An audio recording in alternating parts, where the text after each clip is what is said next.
भोले बाबा वेलकम। भोले बाबा पत्थर में पार्वती के चक्कर में हमारी मांगो पूरी करो, गांजा भांग फ्री करो। हमारा नेता कैसा हो, भोलेनाथ जैसा हो।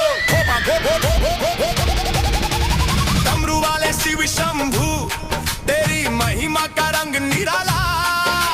झूम उठे जब नाम लिया, हर दुख हो जाए मतवाला।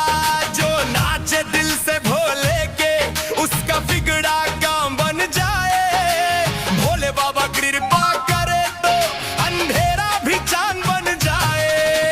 हर हर महादेव की बोली गुनगुनाए सारी नगारी। कैलाश के राजा आए हैं, जम के सबकी किस्मत सारी। भस्म रमाए रूप तेरा, सब पे तेरा ही दीवाना। आँख में तांडव मन में भक्ति, तू ही जग का